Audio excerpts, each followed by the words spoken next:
Turning to one of our top stories this afternoon, the director of the Institute of Statistical, Social and Economic Research, Professor Peter Quartey, is casting doubts over government's end-of-year inflation target despite consistent decline in the rate over the last couple of months.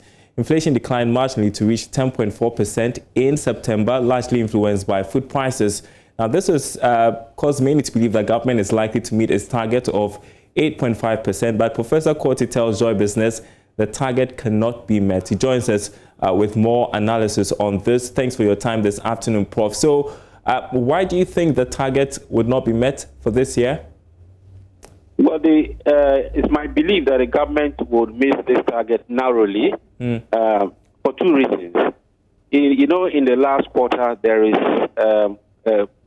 demand pressure, especially for Christmas purchases and the rest. Then also, we are in an election year, and December is quite a busy period where demand pressure also picks up quite significantly.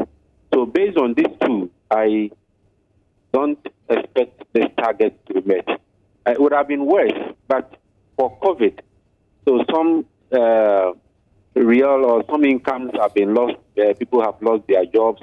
Some parts of the economy or economic activity is not at its full capacity. So there is also the income effect where people don't really have enough income to spend. So there will be a balance, and on the balance of all these factors, I expect the inflation rate to inch closely to the target, but I'm not sure we'll be able to meet the target 8.5% as predicted.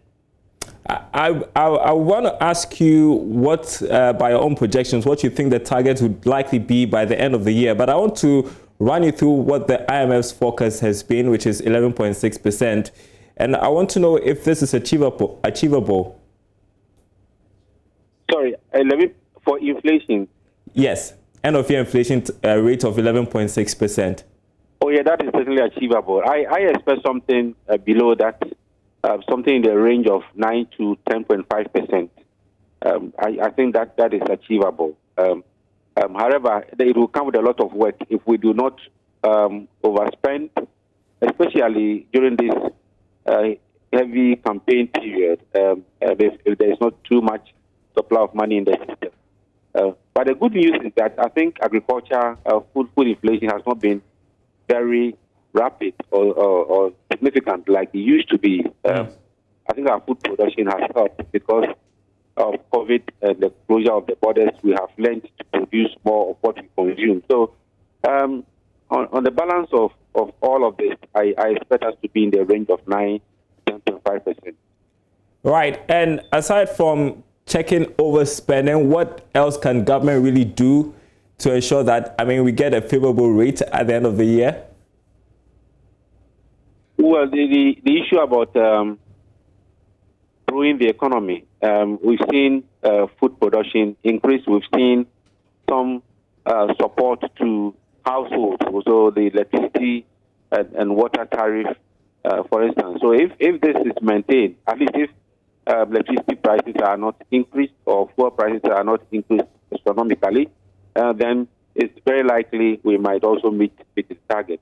But I expect the real sector, continuous injection of funds and incentives into the real sector so that agriculture production, manufacturing, etc. would also increase. So we minimize the supply factors that cause inflation.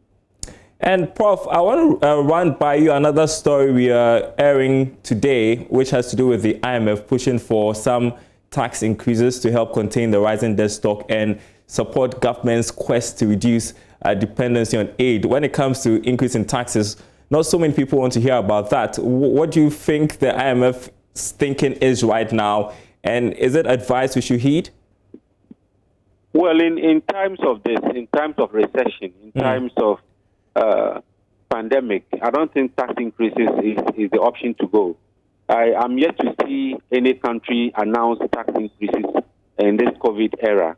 What rather has to be encouraged is the need to broaden the tax base, so make tax collection efficient, and if GRA can find means of even those doing a lot of online business, find a way of taxing that segment and also roping more people into the tax net. Now we have, luckily for us, we have the national identification card being rolled out. So we know where people are and what they do.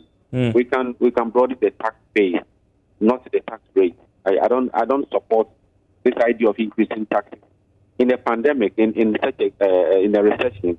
I'm yet to see any economy move in that direction in this period, and it's not something I support.